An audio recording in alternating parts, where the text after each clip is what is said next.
Hello and welcome to Africa's LSP podcast, your monthly podcast for the language service provision industry in Africa. My name is Ady Namaran. I will be your host for the podcast. This is a podcast where we cover trends in translation, interpretation, localization, and the language industry in general. We are going to speak with industry professionals such as translators, interpreters, knowledge management specialists. We want this podcast to be a platform where we can discuss issues about the industry, where we can be able to share information, share knowledge, and be able to understand what really pertains in the language service industry on the continent. Africa's LSP podcast is presented by Bolingo Communications and Media Consult. For the first episode of the podcast, we will speak with two guests, Reine Afaka and Francis Eke-Meteho.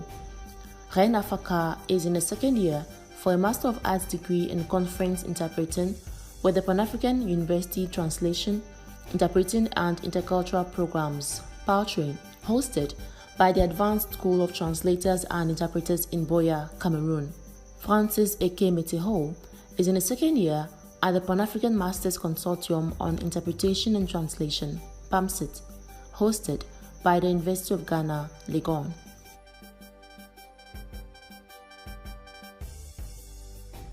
Thank you very much, Francis Eke-Meteho and Reine Afaka, for joining us for the very first episode of Africa's LSP podcast. My name is Ady Namaran, and I am your host for the podcast. So this podcast covers trends in translation, interpretation, localization, language technology. We also aim to share information about the LSP industry with organizations, businesses, and individuals, and also to create greater engagement among LSP providers in Africa. All right, so Reine, can you introduce yourself briefly and tell us your academic background? Oh, okay. Well, thank you once again for this wonderful opportunity. As you mentioned earlier, my name is Reine Afaka. I'm from Cameroon. I'm 24 years old, and well, there is no wonderful thing to say about my academic background. I have the usual stuff. I have a bachelor degree in trilingual letters from the University of Chang, English, French, Spanish, with an option in Spanish linguistics.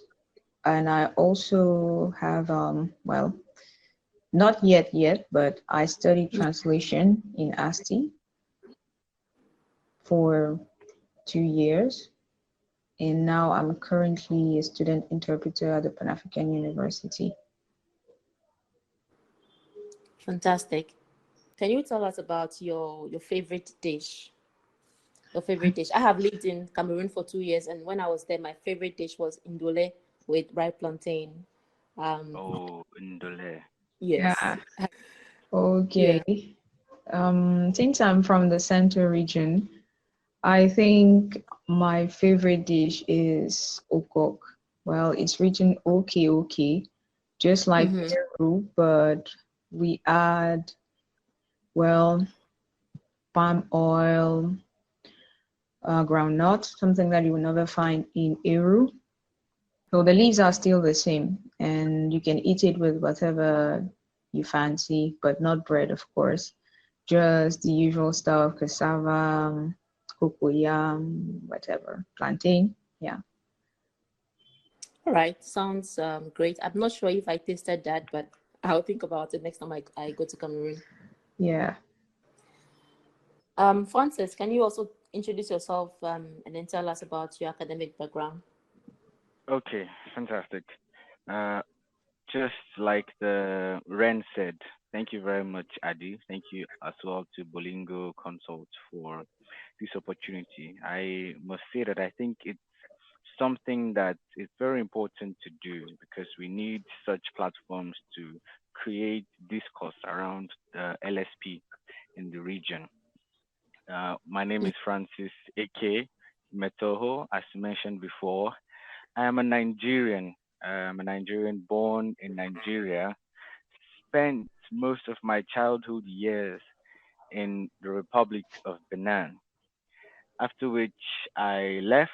I went back to Nigeria, where I got a BSc degree in Sociology, University of Lagos. After that, I also did some training in IT, web design, graphic design, and then I moved on to get another BSc in translation in Benin from the North American University. And I think that was part of the first introduction into the language service industry for me, although I had already known people in the industry and I was quite conversant with what was going on around. After which I then moved on to enroll in the Masters in Conference Interpretation program at the University of Ghana, Legon, which is a program under the Pan-African Masters Consortium for Interpretation and Translation, a program run in about 5 countries in Africa and which is jointly operated and funded by the United Nations and the European Union. All right, that's great. So, based on your experience with your training, what can you say about what it takes to be an interpreter? Is it something that has to be innate? Like, should someone have the talent, or is it something that can be developed? Francis, if you can respond to that. Okay, thank you very much, Ady, for the question. And well, I think there are 2 possible answers to that question. One might be more objective, and the other one might be subjective. I say that because, on the one hand, some people believe that you can make an interpreter, which is quite possible. On the other hand, there are some who believe that, yes, interpreters can be made, but great interpreters are actually born with it, right? And then they are forged into great interpreters. And so, if I am to speak about my personal opinion, I would say that you can be a good interpreter, if you properly train, because interpretation, a common misconception outside there is that interpretation is being able to understand one language and another language, and then you can speak the two, which is a common misconception. But interpreting is more about understanding. So interpreters are not masters at language, but they are masters at understanding. They are able to properly analyze, dissect the message, and understand its true meaning, and also Yeah. then be able to communicate it to whoever is speaking, and that person must, whoever's listening rather, that person must be able to understand them at one go. They shouldn't have to repeat themselves, which means that they have understood the meaning and they have broken it down to its simplest form in order to communicate it. And that, for me, I believe takes talent. I think that it's something that you have to be passionate about, because on the outside it looks like it's something that can be done quite easily, but on the inside it does take a lot of work, a lot of work that it might It's not just be so like easy to do. it's just like people who are bilingual believing that they can be interpreters. I mean, E- without any training. exactly. Just being bilingual is not enough to make you an interpreter.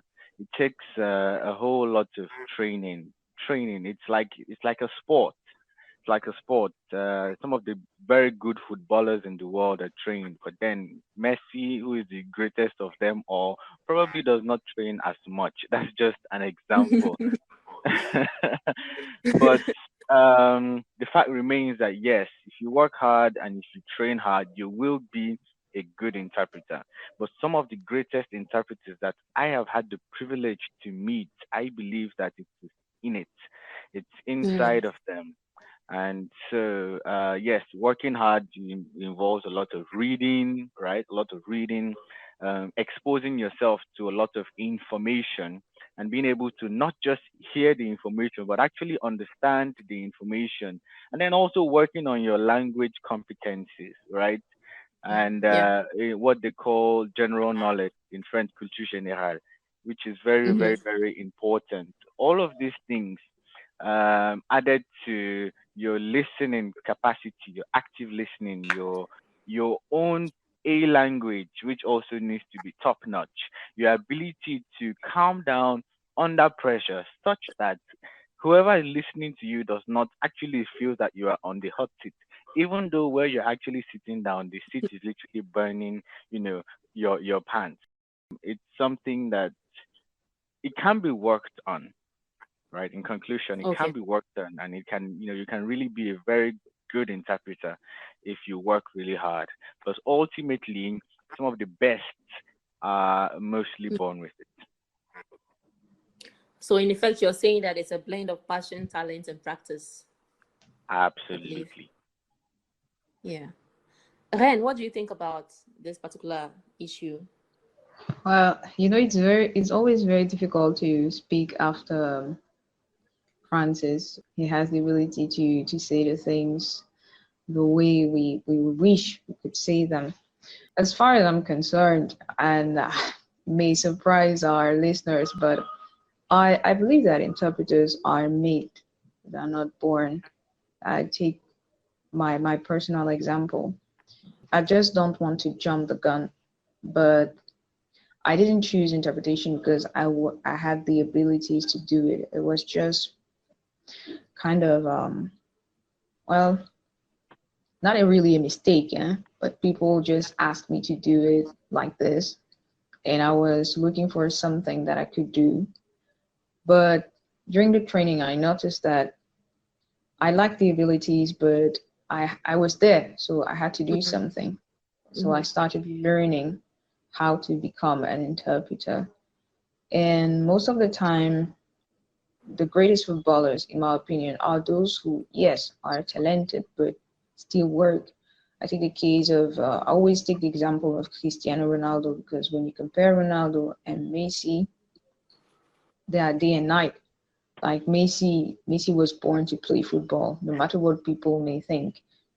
It is so apparent, you can't even argue about it. But on Absolutely. the other hand, you have someone like Cristiano Ronaldo who, yeah, he was not bad at football, but he knew that if it didn't work well, I mean hard, he won't reach the level he is right now. He's currently at today, because it takes a lot of work, and I will even go as far as to say that it takes a lot of discipline to become an interpreter, because No, indeed. unlike translation, where you can spend 1 week without translating, you won't really feel it, you won't really feel the difference.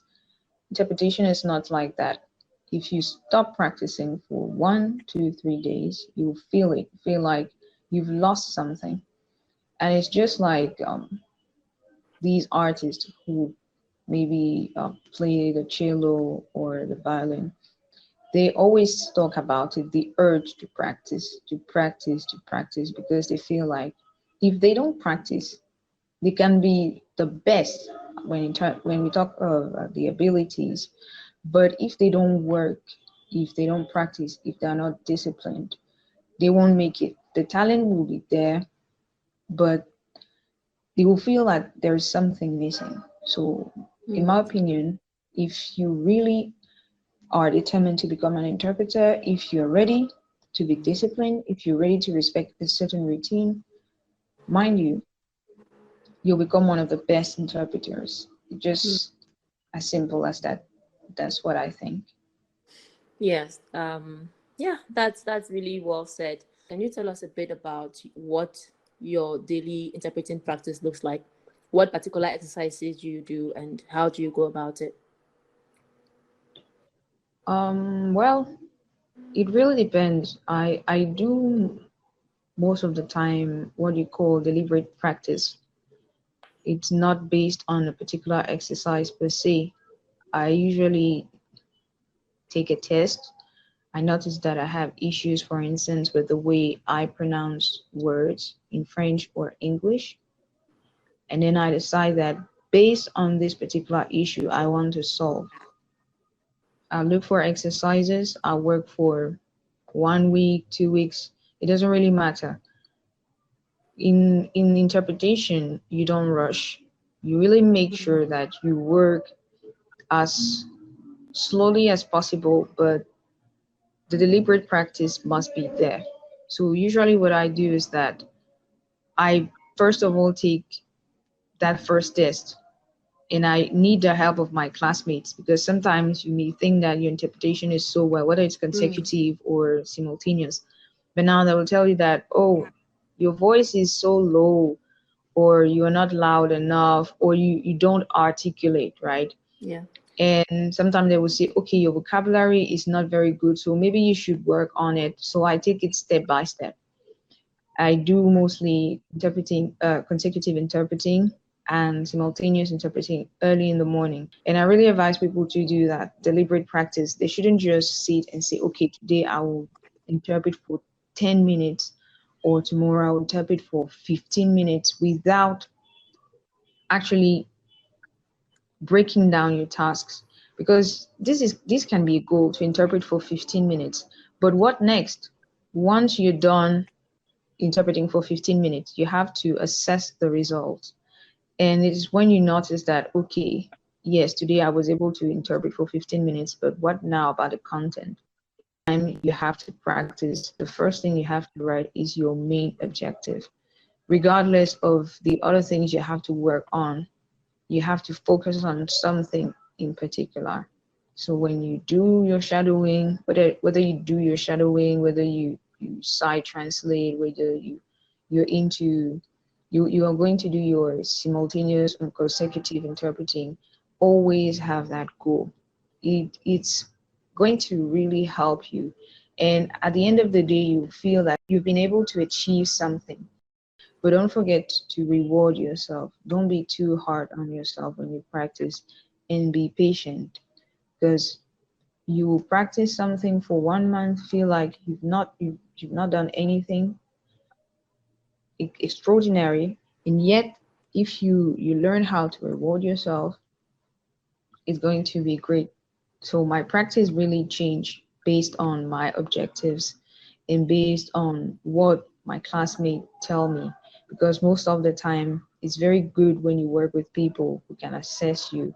Okay. I think so far we've been using a lot of jargons like side translation, shadowing, simultaneous, interpretation, consecutive. This podcast is also open to people who use language services. So can you please try to explain briefly each of these terms, what it means, and so that they can also understand? Francis, if you're Okay. willing, can you take us? Okay, no problem. I will start with simultaneous interpretation. Simultaneous interpretation is uh, is the art of taking the language from the source language into the target language orally at the same time that the speaker is speaking. That I is, think you're still using jargons when you say source and target. If you can still break it down, because not everybody will know what okay, it means. okay. Um, Now, by source language, I mean the language that the speaker is speaking. It could be English, for example. The speaker might be an Anglophone speaker who is speaking English. Mm-hmm. And so that is your source language. And your listeners, the people who are listening to you, the interpreter, they are listening to your target language. And if they are Francophone, then your target language is French, which is the language that you are speaking in the booth. And so when you are interpreting simultaneously, what you are doing is taking the message from the original speaker, and then you are giving it to the listeners immediately. That is, just as the word says, simultaneously. You only have a matter of seconds to decide and then to, of course, render the message to your listeners. On the other hand, you have consecutive interpretation. this consecutive interpretation is probably the most popular type, if I may say so, because in consecutive interpreting, the interpreter listens to the speaker for a certain period of time, usually between 5 to 7 minutes. Sometimes it can go as long as 10. Sometimes even shorter, 3 minutes, depending on the arrangement between the interpreter and the speaker. And then after the speaker is done giving a certain portion of the information, he pauses and then he waits for the interpreter to convey the message to the people listening to the other language, right? So this Okay. this is the type of Yeah. interpretation that you mostly see in places like churches, for example. In churches, they do a lot of Yeah. consecutive interpreting. Consecutive interpreting is also used in the medical setting, where there's a patient who maybe speaks Spanish and then the doctor speaks English. So they bring in an interpreter and the interpreter helps them to Yeah. communicate. He does this in consecutive.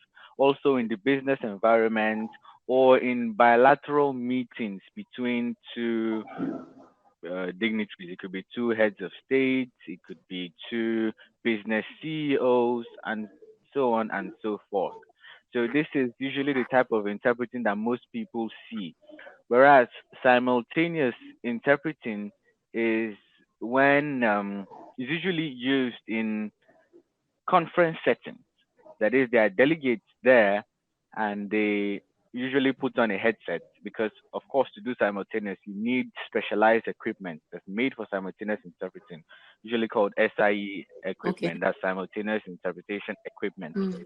And the interpreters are lodged in the booth, usually somewhere in the back or up somewhere, and they can see the entire thing going on and they can listen to the speaker, and then their listeners can also listen to them with the aid of headsets that have been provided to them.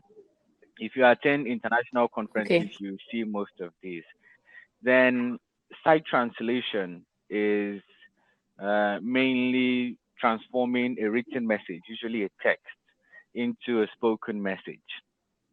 That is, the message is written in one language. It could be English, it could be French. And then you take it and you're reading it, but you're reading it into another language, which is the target language. This usually helps when Language. there's a Yeah. document to be read and maybe the people who want to read the document do not understand the language of the document, so they need you to read it quickly. What other terminology did she use? Shadowing. Right? The last one, Yes, shadowing. Yeah. shadowing is in interpreting involves um, this is a technique basically that people use to learn, right? It's an advanced language learning technique and also a technique to practice on your interpretation delivery, whereby the speaker is listening to someone speaking. It could be a recording rather. It could be a video as well. They're listening and then they're repeating what the speaker is saying silently. It could be silently, or if they are in a quiet environment, yes, they can raise their voice, but they are repeating everything that the person is saying at the person's pace. This helps them to improve their articulation, diction, pronunciation, especially if you are learning a language that is not your mother tongue. Yes. I hope I've been able to touch on most of those terminology. Perfectly. I mean, you've done a great job. And so, can you tell us about your own practice schedule? How does it look like? Okay. uh, Much like Ren said, it's a step-by-step process. She mentioned being patient with yourself, taking things one step at a time, uh, and also learning to reward yourself. This is important because, well, if you know how riding a bicycle, learning to ride a bicycle is a step-by-step process, right? That's usually the example people Mm. use when you're learning something. This oftentimes is much harder than learning to ride a bicycle. It's like learning to play a musical instrument, and it's an ever learning process. One day, if you play the piano or the guitar, one day you've learned one note, one chord. The next day you have to practice it, and then you have to keep practicing that particular chord for a long period of time before you then move on to another one. But the implication is when you move on to another one, if you're not careful, you might lose what you already learned before. So for me, I make it part of my life, so to speak. Um, interpretation can make you look like a mad person. All right. You find yourself in situations where you're walking on the road and you're talking to yourself. Why? Because you're probably hearing something and you're just shadowing while walking on the road.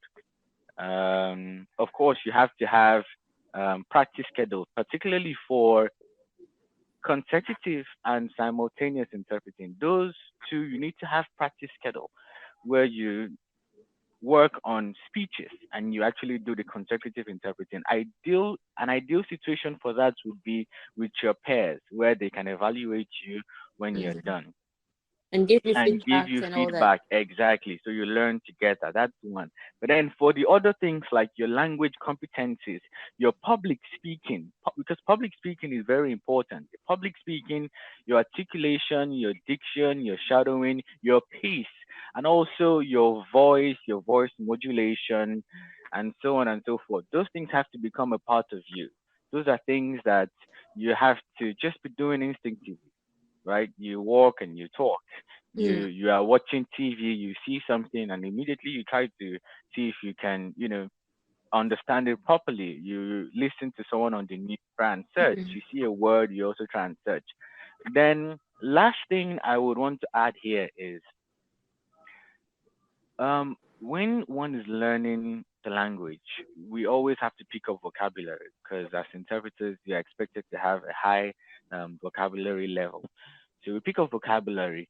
And in picking up vocabulary, oftentimes when you hear a word in one language, you try to find the meaning in another language, right? And so a lot of times I see that what is being done is people take the word in that language and then they just try to translate it, oftentimes translating it with translation tools that we have like Linge, Mm. some use Google, DeepL, and Mm. so on and so forth to find the meaning. While that is very, very useful, and it's important to do that, it's also important to Mhm. actually um, pick up vocabulary by meaning. And so you get the word Yeah. in one language and then you try and understand the meaning Mhm. in that language. When you understand the meaning and the concept Yeah. of that word, then you then find the equivalent of that meaning, not just the word, but of that meaning in your target Yeah. language. This helps you to do what we call deverbalization, taking yourself away from the semantic constructs of the word itself, so you don't just stick to, because there are a lot of words that are very similar in both French and English and Portuguese Mm. and so on, that oftentimes you think they have the same meaning, but they do not exactly have the same meaning. There are little nuances. So it's important to search for vocabulary by meaning and not just by words. These are some of the things I do. Yes. Mm. And I totally relate with you concerning the last point about the vocabulary. Because initially, when I was a student interpreter back in the days, what I would do is I would, like you say, I would always try to find the translation of a word. And after doing that for some time, I realized that the words never, stayed in my mind. I never could remember, sometimes. So what I did was to actually do what you're talking about, to actually separate my language learning. So if I'm learning a word in French, then it's purely French, Exactly. and I'm learning them separately to make sure that I understand, and that way it made it easy for me to remember. Yeah, and it's something I always keep in mind. So it's a very good point that you raised. Thank Let's now talk about your training, Yes. Reine. Can you talk about the pros and cons of your training? What are the good aspects, and what are some of the things that you think could be improved or changed? Oh, well, very difficult question, huh? Because what I can find easy or as a pro could be a con for someone else. Someone else, sorry.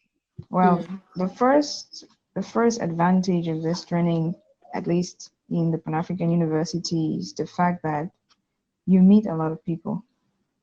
For someone like me who never really traveled, like I never left Cameroon to go elsewhere, this is a great opportunity to at least meet people who think differently. People who come from Ghana, Nigeria, Cote d'Ivoire, Lesotho, yes, people from Botswana, yes. Okay. You work with them and you learn a lot from them. You learn how to accept the differences, and this is really important for interpreters because we are not like translators per se. It's true that translators will tell you that they work with the colleagues, but this is not really side by side. Whereas as an interpreter, you share the booth with someone. Most of the time, you work as a team, like you have your booth mate. And from the beginning, right from the beginning, one of our lecturers told us that we needed to have a booth mate, someone we could easily work with, just to get used to the feeling of having to ask someone to help us, and also to get used to helping people, like giving them a hand when they're struggling. And sometimes it's just about to learn how to trust people, right? And it's something that I really like about this training, because sometimes you feel like you cannot do it, but just because you're working with someone, they actually silently encourage you. This is the biggest pro. Yes, the fact that you meet other people and you learn how to work as a team. Now, another pro is the fact that this is a program that requires lots of practice, but also lots of knowledge. And you never stop learning. You learn on a daily basis. It may sound a bit frightening, but it's also exciting, because once you've decided that you want to learn like every single day, your curiosity will become your best asset, because you never know as an interpreter where you're going to land. And it's also a way to be really open-minded, because if you decide to just do linguistics, it's not bad, actually it's not bad, but when you become an interpreter, you open your mind, like literally. There's so many things you're going to come across, so many worlds you're going to discover. And Just like when you are interpreting and the speaker is saying something that maybe you don't really agree with, but you have to, use your voice to relay the information, right? exactly. Yes, I think that's what I like about this training, because most of the time we have debates for public speaking skills when we want to develop our public speaking skills. And these debates are really friendly, right? And they're very healthy, because we learn, like you rightly mentioned, to say things that we don't agree with, but in a natural and, let's say, healthy manner. We're not aggressive. We don't want to force our will onto people. We really learn how to be open-minded. It's so important when you're an interpreter. This is something I very much like about this training. The fact that we learn how to debunk our biases. We learn how to be active, open, resilient as well, because the work is very difficult. It's tough. We question everything from day one to the last day. You will notice that you've changed your opinions. So I think this is something I really love about interpretation. Now there are cons, as you mentioned. It's so difficult sometimes. Sometimes you just feel like giving up because you're fed up.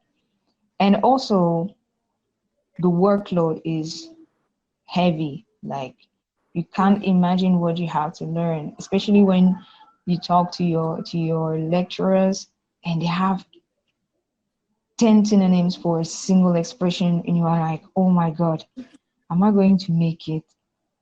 And the pressure, this is also a con, a big con. If you are not good at coping with pressure, if you don't know how to channel your nerves, well, you have to work on it first. So what I like about the training, like I said, I like the fact that you can meet people, it's interactive, you're open-minded, you learn how to work in a team as a teammate. But the pressure, the workload, the discipline, they are challenging. There are more challenges than cons, actually, but you have to take them into consideration. Francis, you feel the same Okay. about the training? I think Ren really touched on a lot of things. And like she said, that her last sentence, I think is very important. There are more of challenges than cons. And I have not dwelled much on the challenges. So I'll rather start with the challenges and hopefully, lighten the mood up with some of the pros, the good news. I think interpreting training, one of the main challenges is that it forces you to confront yourself. You have to learn about yourself. You have to see the truth about yourself, and you have to be willing to face that truth, so that you can scale, which is not an easy task, I can assure you. And if you are not careful, you will break down, because it's a really challenging training. Like Ren said, she said it perfectly. Sometimes you feel like your best is just not good enough. And if your best is not good enough, you might find yourself asking yourself, so what more can I give? Maybe this is not for me. Maybe I need to find something else. This is not my destiny. This is not where I'm supposed to be. This is not what I'm supposed to do. That is why you do have indeed some people crying sometimes. But these are all just challenges that when you scale them, they will be very useful in the real world while practicing. I think another challenge in this our region is distance and cost. This is a challenge because I'm sure you are all aware that we do not have a lot of interpretation training schools in Africa. Do you know how many we have I cannot on the put continent? a finger on it. I think it's I know we have one in Ghana, which is where I am, right? Which is the PAMCIT. PAMCIT network Yeah. of schools are I think about 5 in number, right? And the PAMCIT schools are Legon, Yeah. of course, and then you have the one in Universidade Pedagógica de Mozambique, which is in Mozambique.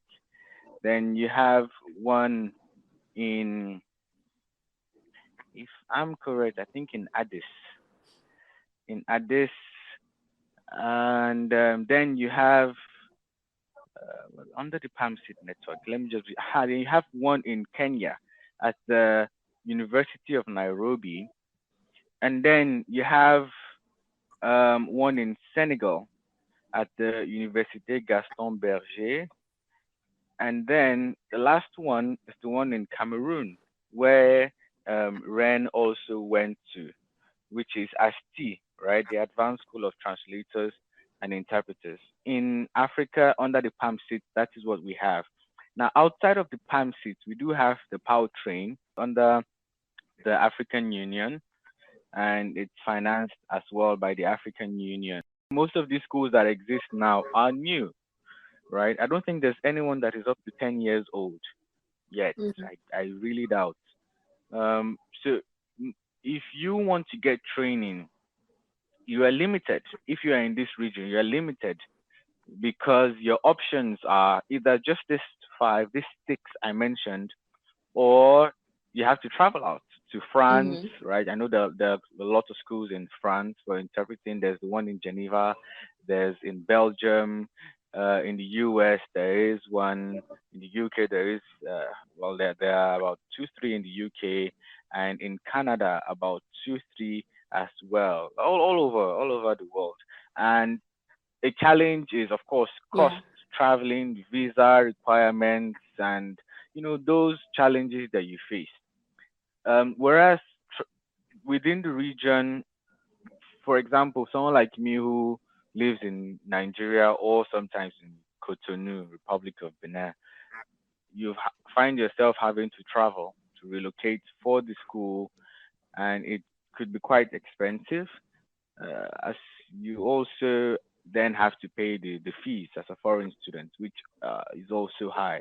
So the cost of the training is usually Mm. high, and sometimes when the study is not subsidized, it can be quite discouraging for some, right? So these are some of the Mm. challenges that Yeah. we have with the schools and with the interpretation training generally in the region. Now, moving on to the pros, where do I start from? First of all, it makes you an actual interpreter. Why do I say this? You find a lot of people going to interpretation training are people who have had a taste of interpreting in what we call the gray market. And if you are not careful there, you would pick up some very bad ethics that would not allow you to advance, to truly advance in your career. One is your meeting preparation, right? You're not meeting preparation, booth manners, Yeah. understanding of the interpretation that you're Mm. about to do in itself, your interaction with potential clients, Mm. right? Your interaction with the interpreting community in itself. That is because as part of the interpreting community, you have the translators, the Right. equipment technicians, and other interpreters and other language service providers.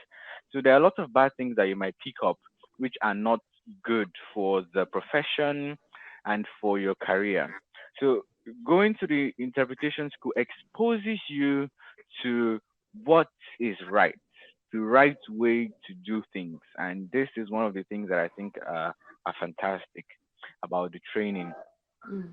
Another thing is that when you go for the training, you more or less are already meeting your colleagues. You've already met your future colleagues. For some, you've already met your spouse, so to speak. But because the network of Yeah. interpreters um, outside of the gray market, right? It's so small. Mm. I say small because compared to other professions like law, medicine, and so on and so forth, interpreters, are not a lot.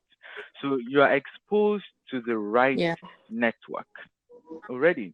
Network from your Mm. teachers, who are oftentimes very friendly people, because of course they understand what it's like to be on the market because they are on the market. I think most, if not all, interpreting schools require that, the trainers are Yeah. also practicing interpreters. Most, if not all.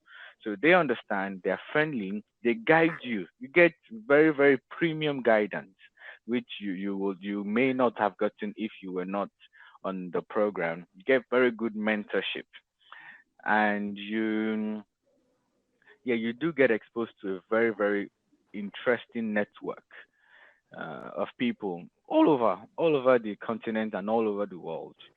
From the training, I have gotten to meet people in the EU, right? In the EU, DJ interpretation, we have worked together, practiced together, gotten to meet people from Cameroon, Ethiopia, Mozambique, Belgium, even there was a guy from Uganda that I got to meet. People from all over the world. And so it gives you a proper reflection of what the practice field will be. And also you are getting to understand diversity, which is very, very, very key, because as interpreters, of course, we work in multicultural environment. So learning about different cultures, understanding how diverse the world is, understanding different world views, perception, life views, and being able to come to terms with all of these things. It's quite important if one wants to be an interpreter. Of course, there are all the academic pros, like Ren mentioned, your training, your practice, what it does to you, all of those things, your general knowledge. These are things that, of course, are pros to the training. And oftentimes, if you do finish the training well, um, from what I'm told, you'll be well exposed, and you'd go far. Yeah. So after all this, we spoke about the challenges, going through this daily practice, learning, sometimes crying, shedding tears and all that. What do you envision for post-training? What do you intend to do after your training? Okay. Hmm. Ren, do you want to take that first, or Good do I take question. No, please it? take it first. Let me Okay, think. no problem. Good. The training earlier when I was speaking, I did say that it's a never-ending learning process, right? So when you are done with the training in the interpretation school, what that does to you is it now makes you certified, right? You get the certificate, your diploma, your degree, and you're certified. You've gone through the training, you're now a certified interpreter. But you're not done learning as an interpreter. And so, of course, I intend to keep learning, keep practicing. Um, if possible, also get involved with interpretation training, right? Because you need to pass on the knowledge to others who will be coming after you. I intend to do that. And then, of course, I intend to practice in the field. There are two options, either practicing freelance or practicing as a staff interpreter. Opportunities for staff interpreters are quite, do I say low or not as frequent?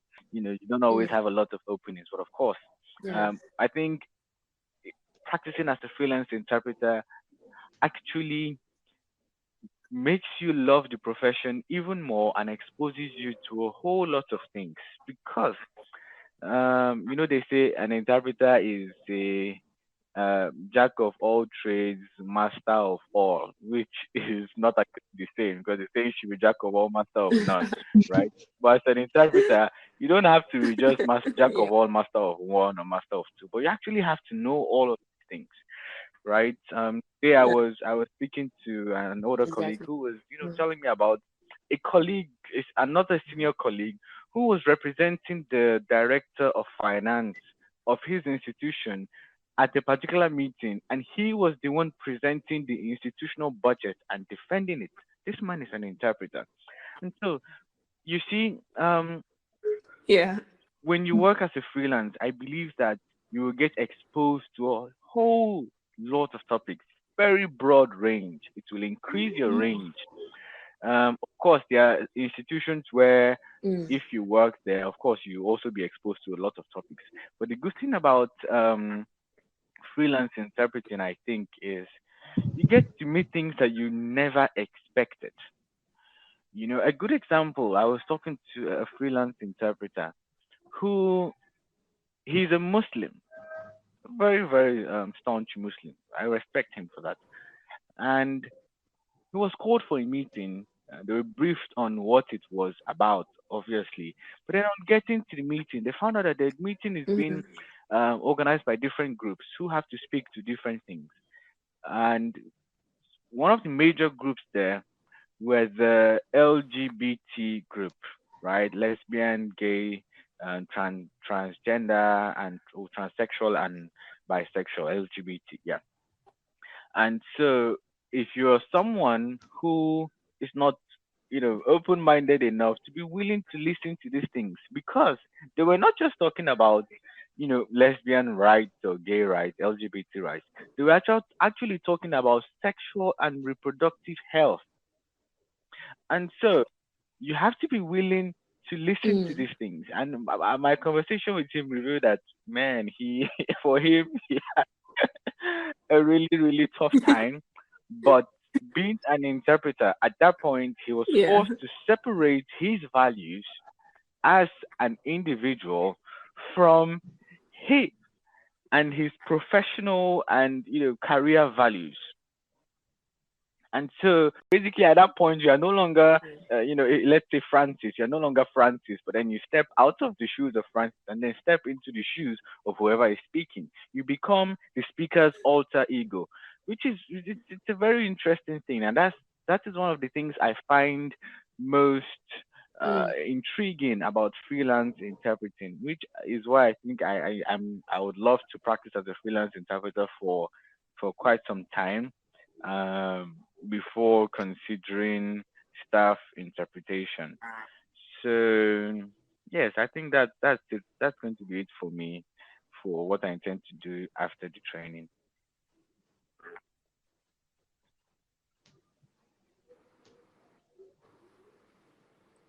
Okay, and you can go ahead.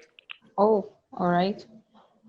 Well, I think I still need some time, but let me just be frank. Right now, I think I'll just now step into another world that is the professional world, but not really professional, right? Because what we learn in 2 years cannot possibly help us to achieve our long-term goals. So we need more practice, because it is true that we spend 1 month, I mean, as far as Pan-African students are concerned, we spend 1 month in the National Assembly of Cameroon for the practicum aspect of this training, but it is very important to go to the field and see what's going on there. One of our lecturers used to say that your training is divided into two different worlds: what you learn at school and what you learn on the field. And it is true, you need some time, but you also need a mentor. You need to find your way there. So an internship sounds as a good plan for me. So I'm actively looking for an internship, whether it's in an institution such as the National Assembly or the Senate, or maybe the United Nations Economic Commission for Africa. Well, this is what I want to do as a short-term objective. Like, this is my short-term goal. Yes, I'm looking for internships. Why not for 1, 2 years? And then after that, I think I'll be fully equipped, or let's say, I hope so. I hope I'll be fully equipped to now go for what I think it will suit me better. That is working as a staff interpreter for maybe 5 years, 5 years or so. I totally agree with Francis. I'm not the kind of person who like to work for a single institution for the rest of my life. Yes, it has its advantages. For instance, you know that from January to February, you have to do this and that, and after that, well, you're free. But, well, let's just say that this is not what I would like to do for the rest of my life. I would like to be able to, yeah, let's be honest, to travel. Because when you're a staff interpreter, it's true you can travel, but not like a freelance interpreter. You travel a lot. Today So you you are want to travel and see the world and all that, right? exactly, yes. That is one of the main reasons people want to become interpreters, eh? They say it's because you got to travel a lot, so they like that aspect of the profession. So Yeah. today you can be in Buea, tomorrow you are in Limbe, the next day you are in Nairobi, and you get to meet people as well. This is also very important, because if you stay the rest of your life in one place, even if you read books about, well, what's going on in Japan, there is a Mongolian saying, who, I mean, I don't really remember what it said with the exact words, but they say what you can see in your eyes, with your eyes, sorry, is worth more than what people tell you Yes, about absolutely. what that thing looks like. So what you see speaks volume, Yeah. yes, more than what you hear. So you have to touch them with your own fingers. You have to feel it. So it's very important to travel. Let's say let's travel. Let's be open. Let's be free. And also, it's true that right now when you say let's travel, they will think about the coronavirus outbreak. But let's hope that after we'll be able to get back to, not really get back to the new normal or the old normal, but let's hope that we'll still have the opportunity to travel and meet other people, because that's also part of the beauty of this profession, the fact that you can meet different people each time you cover a conference, each time you escort people. So that's what I really like about this profession, just like any others nowadays. You can become a staff interpreter. So this is my first objective, like short term. But at the end of the day, I think I'll find a way to become a freelance interpreter. And if you want to become a freelance interpreter, you have to know a lot of people. Of course, the market it's vast, and we're not many interpreters. And we often forget about those who work in the gray market, those who are not trained interpreters. They are not really bad interpreters, and because some people say that they're bad interpreters, some of them are very good. And the thing is that the charges are so low that they tend to prefer them to trained interpreters. So based on those challenges, I think I will be better off if I start as a staff interpreter. I meet people, I get to know people, and then after that, I can become a freelance interpreter. Why not teaching? Well, I'm not sure I can really teach, but well, if you need me, well, I'll be available.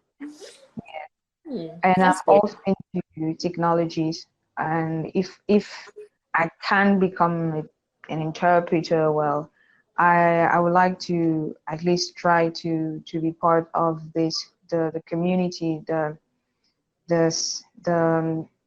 scientific community, those who develop software for interpreters. I think it's also very important because most of the time, especially in translation, IT experts, those who develop software for translators, complain about translators' attitude because they would like to work with translators to help them, get better software, but translators are always criticizing them. So I believe if you get a training as an interpreter or as a translator, and now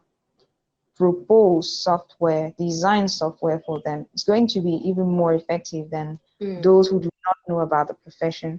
It's also one of my options, especially because here in Cameroon, we don't have lots of knowledge about technologies, especially technologies related to interpretation.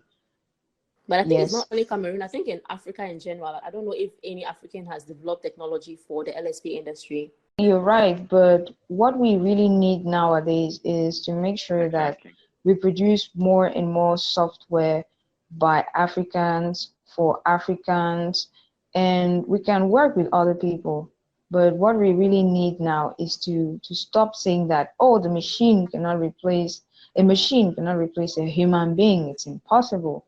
If we keep thinking like that, one day we'll just lose our jobs. We'll be like, oh no, this is a curse, or this is impossible. We have to use state-of-the-art technologies. We need them because these are tools, and if we don't develop these tools for ourselves, we are just going to lose so many opportunities. And people always believe that if you don't practice as an interpreter on the field, it means that you've lost your time. No, you can be useful somewhere else. Yes. I agree with you. Yes. Also a good opportunity to tell people that if you cannot practice as an interpreter, well, there are so many things that you can do. As a language service provider, you don't only interpret or translate. There are so many things you can do. You just have to give it a go. You just have to be creative. And I think one of my friends used to say that you create the demand. You don't wait for people to ask for your services. You create that demand because you always have clients. Now make sure that they want something that you can offer, and you will see that your training will pay off one way or another. Wow, thank you very much, Reine. I think we could go on and on. I mean, there's so much to talk about, in this particular industry. And as we are wrapping up, can you talk briefly about your perception about the industry and your expectations? What do you expect? And maybe, let's say, 5 years from now, how do you see the industry, or how do you want the industry to look like?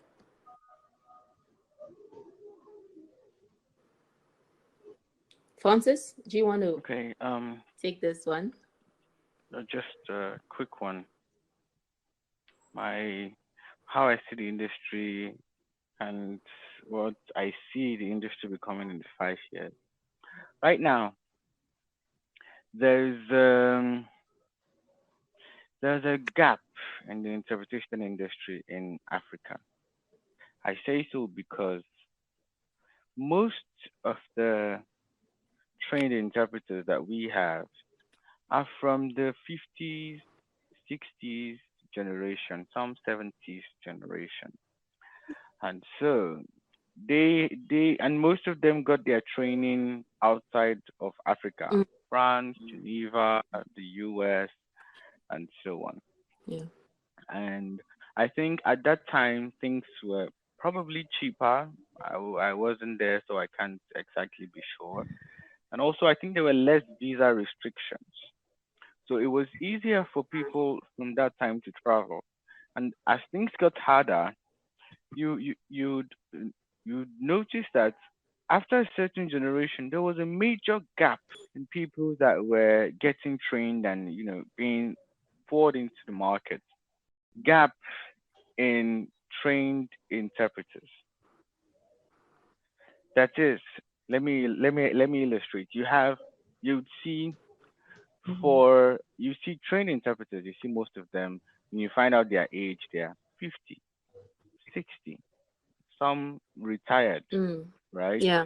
Some of the young you see are 40 and 30, and those that are 30s are in their 30s and 40s. You'll find out that most of them actually just got trained. Yeah. Recently. Those who have been trained for a very long time, they are from the older generation. And so for quite some time, Africa was not producing graduate trained interpreters. And so there was a gap left to be filled. And that gap was then filled by the gray market. That is why in Nigeria, for example, or in most countries like I know, we have a very large gray market. And so now that we have training institutions, from PAMCIT, PAUTRAIN, ASTI, and so on, that have existed for over 5 years now, within that short period of time, they have been able to produce a lot of trained interpreters that will be able to fill that gap, right? And at least improve the services, improve the quality of interpreters, and also the services we provide as language service providers in the African region. Because if you interact with people from Europe or the US, they sometimes think that Africa does not have, very good interpreters, and so they say they have just very few of them.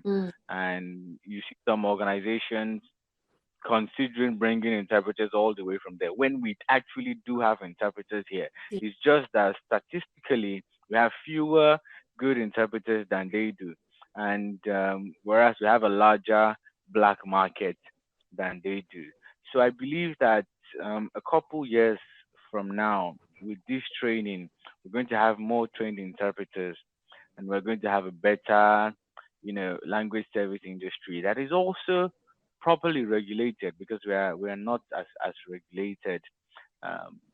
We have individual country associations, but I think it would be good if we make some of these things sub-regional, which is what I hope that in the coming years, the LSP providers in our region would be able to achieve, right? To create synergy between the providers in Western region, for example, with Southern region. There's a synergy, or even if it's not uh, per region, at least it's sub-regional, so we don't have to have one association in Togo, one Yeah. in Ghana, one in Benin. We just have one for the ECOWAS region, for example. That's a great idea. Uh, Yeah. yeah, that would be very useful. It will help us to centralize, right, and be able to control and understand the entire region, improve, to build the network, Yeah. improve, and create more opportunity for those who are willing to come in, right? Because I know, for example, in Benin, in Ghana, I think it's more developed, the industry there, but in Benin, for example, for every for every 100 or 200 black market interpreters, you probably have only one training That's interpreter. Yeah, serious. there are very few, and I think the training opportunities for them are quite limited, or sometimes they just don't want it, or they're not Yeah. interested because they They are probably busy do not making the see money, so they how feel it's enough. they Yeah. are already making the money, exactly, so they do not see how it's going to interest them.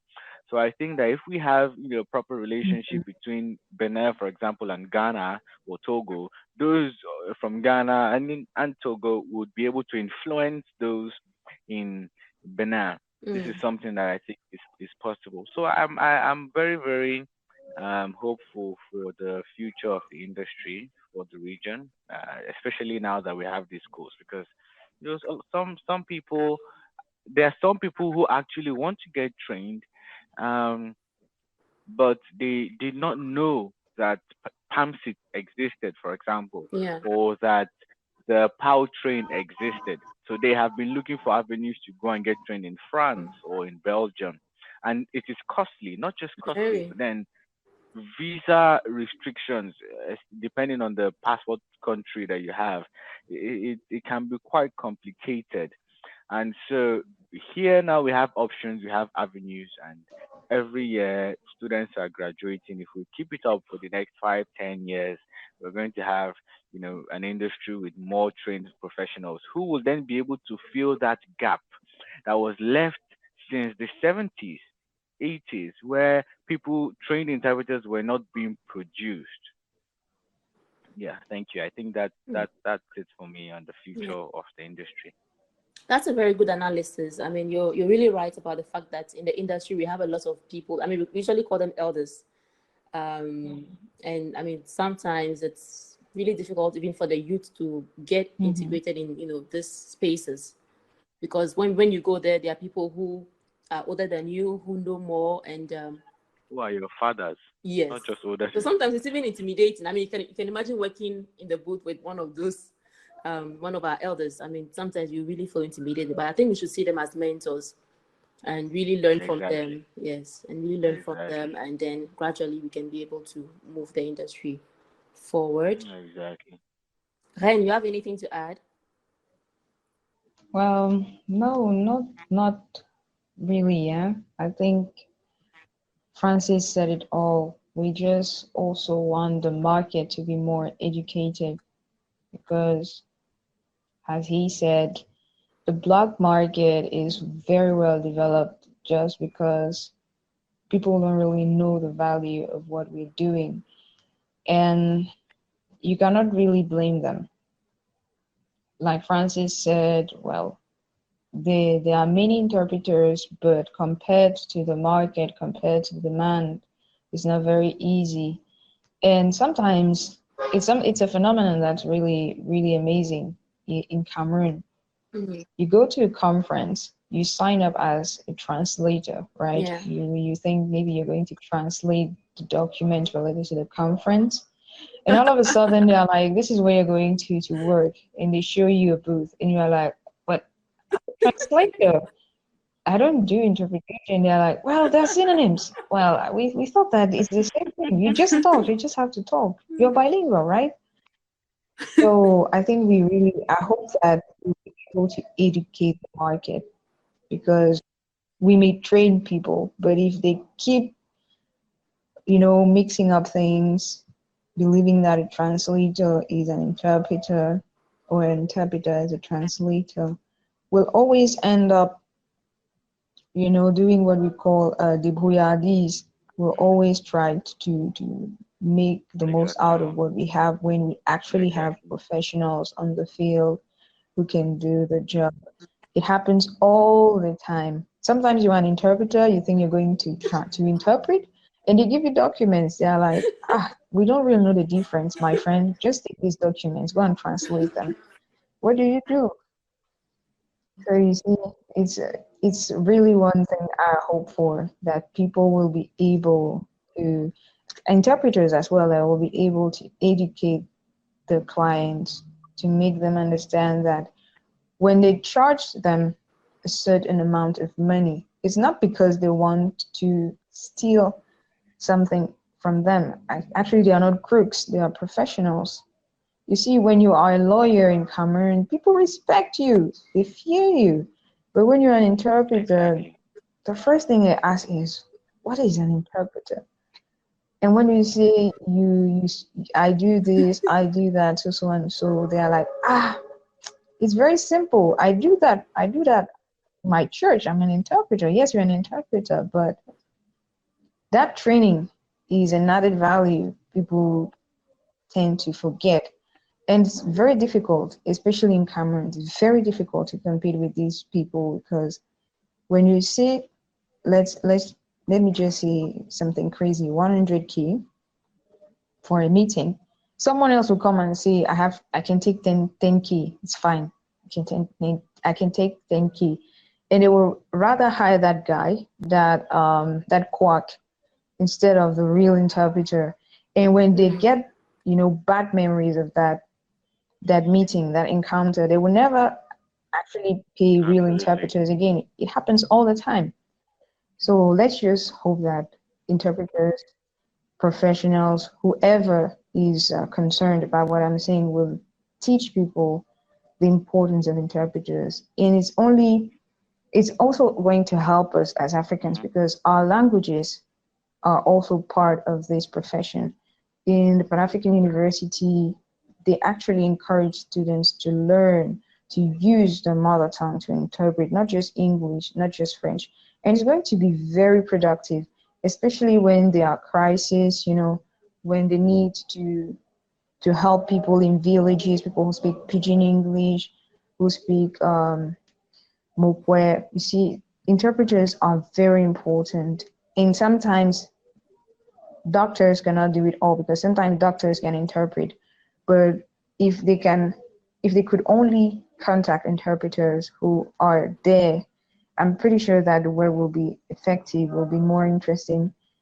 Well, I just hope that these things will just set themselves into the right places, and we'll find a way to also include our mother tongues, or let's say our African languages, into the whole process of interpretation and translation, something that's really going to help the African community as a Absolutely. whole, and the market will Absolutely. become I agree. bigger and bigger and I agree. bigger. And of course, if I may just add, just like she said, when there's when a service is in demand, and it's in demand when people need those services, but they do not have enough people to provide those services, or those who are available are always busy, which was the case with the older generation. Had, most of the time busy with some of the bigger organizations. Some smaller organizations, they also need this service. But then if they are not available to provide these services, then that creates a gap. And if there's a gap, if there's a hole somewhere, you're going to have those who are willing to collect, 5,000 uh, CFR, of course, and do the job. And so they'll definitely fill that space.